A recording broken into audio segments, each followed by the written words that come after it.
छोटे से गांव में एक पुरानी हवेली थी। वहां का माहौल खास था क्योंकि हवेली के बारे में कुछ राज थे। गांव वाले कहते थे कि हवेली में एक पुरानी तस्वीर है जिसमें एक महाराजा की तस्वीर थी जो अनजाने में गायब हो गया था। गांव के नए निवासी आदित्य ने इस हवेली के बारे में सुना और उसमें रोमांच महसूस किया। एक दिन उसने अपने दोस्त सहित हवेली में प्रवेश किया। हवेली में घूमते घूमते वे महाराजा की तस्वीर के सामने पहुंचे। तभी एक छिपी हुई गुफा दिखाई दी। आदित्य की रोमांचक खोज बढ़ गई। उसने दोस्तों से कहा, यहां एक रहस्यमय गुफा है, हमें उसे खोलना चाहिए। सभी मिलकर गुफा की खोज में जुट गए। वे गुफा के दरवाजे को खोलने की कोशिश में लगे। कुछ समय बाद उन्होंने गुफा का एक गुप्त ताला खोजा।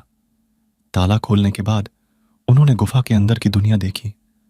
वहां पर एक बड़ा खजाना था, लेकिन जैसे ही वे खजाने को छूने वाले थे, उन्हें एक पत्थर मिला।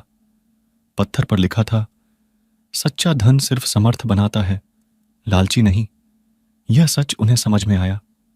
वे गुफा से बाहर निकलकर समाज सेवा के कार्यों में जुट गए। उन्होंने एक स्कूल खोला, गरीब बच्चों को मुफ्त शिक्षा दी।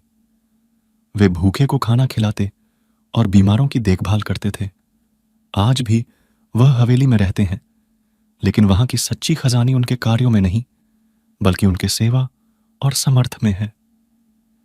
इस कहानी से हमें यह सीखने को मिलता है कि धन का असली मतलब उसे समाज की सेवा में लगाना है और लालच में नहीं।